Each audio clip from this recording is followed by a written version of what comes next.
राधे राधे सगळ्यांना. आजकाल आहे ना एक खूप जास्त असं ट्रेंड चालू आहे की जे सेकंड हँडवाले मार्केट असतात ते आजकाल खूप जास्त ट्रेंडिंगवर आहे. सेकंड हँडवाले मार्केट म्हणजे की जसं बंजारा मार्केट झालं किंवा अजून प्रत्येक ठिकाणी असे मार्केट असतात. म्हणजे बंजारा मार्केट दिल्लीचं हे खूप फेमस आहे म्हणून मी बंजारा मार्केट म्हटलं. किंवा बऱ्याच ठिकाणी असे मार्केट असतात जिथे की जुन्या गोष्टी सोल्ड होतात किंवा एंटिक शॉप्सचे दुकानं आजकाल खूप जास्त चालतात असं म्हणायला हरकत नाही. अँटिक गोष्टींकडे लोकांचं स्पेशल अट्रॅक्शन असतं. मग ते अँटिक मिरर असो किंवा अँटिक अदर गोष्टी असो.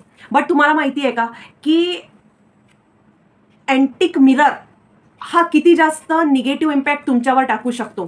तुम्हाला माहिती नाही आहे की एखादी अँटिक गोष्ट जी आहे ती कोणी यूज केलेली आहे. त्याच्यामध्ये कुठल्या म्हणजे असंही असू शकतं की बरेचदा जसं आपण टी व्हीमध्ये वगैरे बघतो की त्याच्यामध्ये निगेटिव्ह एनर्जीला त्याच्यात आपण लॉक केलेला आहे त्या गोष्टीमध्ये, असंही असू शकतं. जे ऑल द टाईम जे आपल्याला पिक्चर्समध्ये बघायला भेटतं त्या गोष्टी खोट्याच आहेत असं नाही आहे. त्या गोष्टी खऱ्या सुद्धा असू शकतात. इवन जर का तुम्हाला असा एक्सपिरियन्स तुमच्या लाईफमध्ये येत असेल किंवा तुम्हाला असं वाटत असेल की मिररमध्ये असं काहीतरी आहे किंवा काही आणि नसेलही वाटत, तरी पण मी तुम्हाला एक सजेस्ट करते की जो तुमच्या घरचा मिरर आहे त्यावर स्वस्तिक बनवा. कारण स्वस्तिक कसं आहे, स्वस्तिक हा आपल्या घरातलं वातावरण म्हणजे त्या मिरर मध्ये जर का काही कोणी असा टाईपचं केलं असेल, कारण बरेचदा लोक मिरर मॅजिक करतात. Whether you believe it or not, people do such things. आणि जर का तुम्हाला असं वाटत असेल की असं काहीतरी तुमच्या लाईफमध्ये चालू आहे किंवा कोणीतरी असं करत आहे, सो त्या मिररवर स्वस्तिक बनवा आणि ते सोडून द्या. कुठल्या तरी चांगल्या दिवशी म्हणजे तुम्ही कुठलाही चांगला दिवस, एकादशी किंवा पौर्णिमा, कुठलाही चांगला दिवस तुम्ही निवडू शकता. किंवा एकादशी पौर्णिमा नाही, एखाद्या आठवड्यातूनही कुठलाही दिवस जो तुम्हाला चांगला वाटत असेल तो दिवस घ्या.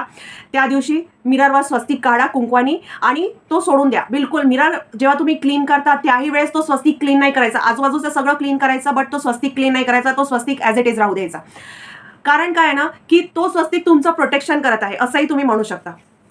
सो गोष्टी जर का तुम्ही जुन्या गोष्टींचे शौकीन आहात तर तुम्हाला त्याच्यासोबत तुमचं प्रोटेक्शन करणं हे पण तेवढंच जास्त महत्त्वाचं आहे. होपफुली तुम्ही या छोट्या छोट्या गोष्टींकडे लक्ष द्याल आणि तुमच्या लाईफमध्ये तुम्ही या गोष्टींपासून कुठे ना कुठे थोडंसं दूर राहाल. पटलं तर इम्प्लिमेंट करा, नाही पटलं तर मी तर काहीच नाही करू शकत. मी फक्त तुम्हाला मार्ग दाखवू शकते. मी तुम्हाला त्या मार्गावर चलाच असं फोर्स नाही करू शकत. शेवटी काही गोष्टी आपल्याला एक्सपिरियन्समधूनच लक्षात येतात. अजून अशा गोष्टींसाठी तुम्ही आम्हाला, अजून अशा माहितीसाठी तुम्ही आम्हाला फॉलो करू शकता. सर्व लिंक्स डिस्क्रिप्शन बॉक्समध्ये दिलेल्या आहेत. राधे राधे.